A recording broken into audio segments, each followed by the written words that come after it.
Think growing mushrooms is just for experts or requires a dark, damp basement. You've probably been told it's too complicated, too messy, or too likely to fail. The truth is, the biggest mistake you can make is believing it's too hard. Welcome to Don't Do This Guide, where we show you the common gardening mistakes so you can avoid them and get incredible results. Today, we're demystifying the world of backyard mycology. If you're ready to learn the right way to grow, make sure to hit that subscribe button. Growing your own mushrooms at home is a truly rewarding experience. It is much easier than most people think. You do not need a large garden. You do not need special equipment. Many mushrooms can grow quickly. Some varieties are ready in just a few weeks. That fast turnaround gives a unique sense of accomplishment. You get to see the fruits of your labor quickly. The process is fascinating. It connects you to a unique part of the natural world. The taste of homegrown mushrooms is another major reason. They're fresher and far more flavorful than most grocery mushrooms. Harvesting just before cooking makes a noticeable difference. Growing them yourself is often more affordable long-term. Those investments can yield multiple harvests. That makes it very cost-effective. When you are just starting out, picking the right mushroom variety is crucial for success. You want to choose a type that is forgiving and grows quickly.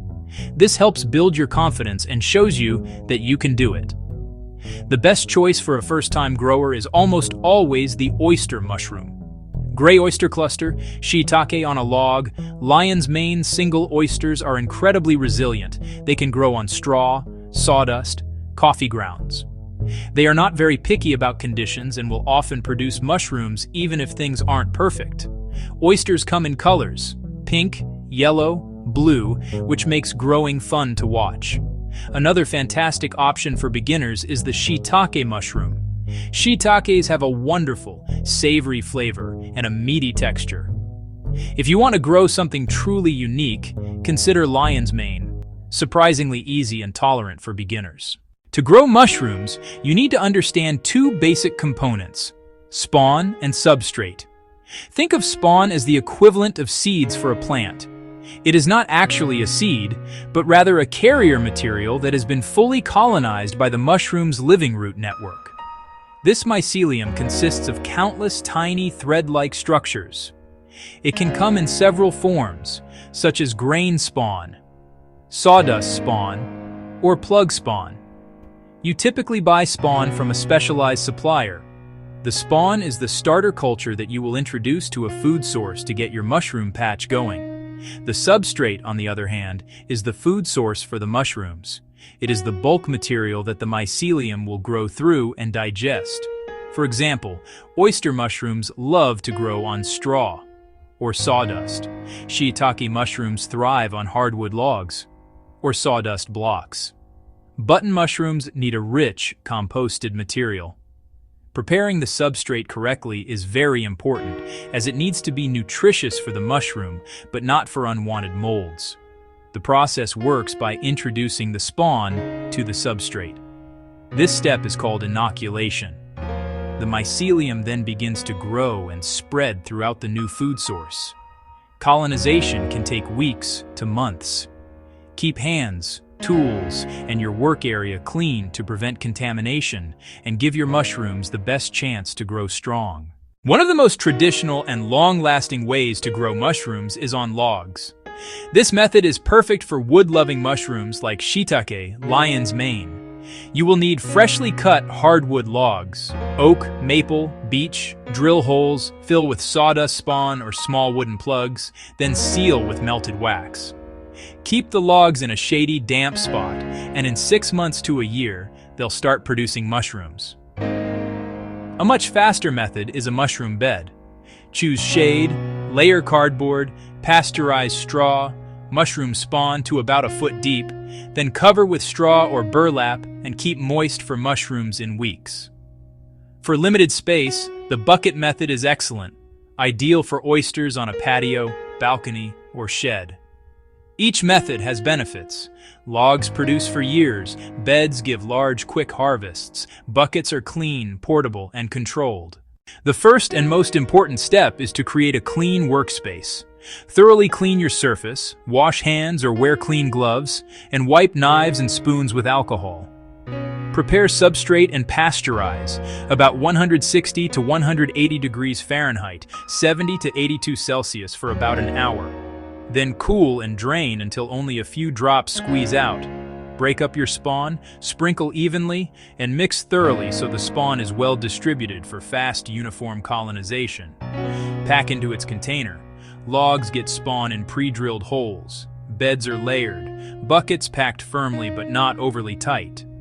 Seal your container, then label with date and mushroom type. Now the waiting begins as the mycelium colonizes the substrate. Okay, you're almost there. Choosing the right spot is crucial. The most critical factor is shade. Mushrooms do not like direct sunlight. The sun can dry substrate and kill delicate mycelium. Look for indirect light or full shade, under a tree on the north-facing side or behind a shed. Stable temperature and shelter from strong winds help prevent drying. Keep it naturally damp but not flooded. Avoid low-lying puddle zones that drown mycelium and cause rot. Ensure easy access to water. Aim for humidity like a forest floor after a gentle rain. Consider safety and accessibility. Protect from pets and children. Keep it clean, quiet, and reachable. Yeah, that's the spot. Consistent daily care is key. Check every day or every other day to monitor moisture and watch for pins. Spot contamination or pests early and address them before they spread. Mushrooms need humidity, not soaking. Use a gentle mist and never waterlog the substrate. Mist around logs, beds, and bucket holes 2 or 3 times a day depending on dryness. For beds, trap moisture with a damp cloth, burlap, or vented plastic. Indoors or dry areas, a small humidifier helps. A healthy project smells fresh and earthy. Sour, foul, or rotten smells mean something's wrong. Good care equals steady moisture and clean conditions. This steady routine really pays off. Knowing the right time to harvest your mushrooms is important for getting the best flavor and texture. If you pick too early, yield is small. Wait too long and quality declines, and heavy spore drop can inhibit future harvests. For oysters, pick when caps flatten, but edges are still slightly curled. Wavy or upturned means a bit past prime. For shiitake, harvest as the veil begins to tear. Cap rounded, edges curled down. For lion's mane, pick when spines are long and shaggy, but before yellowing. It should be brilliant white and firm. Use a clean, sharp knife.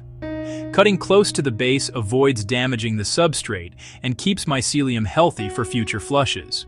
Use immediately for best flavor, or refrigerate in a paper bag.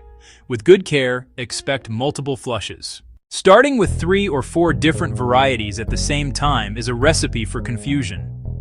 Pick one easy variety, like oysters, and master it first. Poor sanitation invites competitors. Always wash, sanitize tools and surfaces, and work clean. Improper watering, too dry or waterlogged, will stall or rot the mycelium. Keep substrate moist, never wet, with a fine mist. Choose shade with gentle airflow, never direct sunlight. There you have it. Growing delicious, fresh mushrooms in your own backyard is that straightforward. By avoiding those common pitfalls, you're all set for a successful harvest. If you found this guide valuable, please hit that like button and be sure to subscribe to Don't Do This Guide for more gardening tips. Do you have your own mushroom growing tricks or a question we didn't cover? Let us know in the comments below.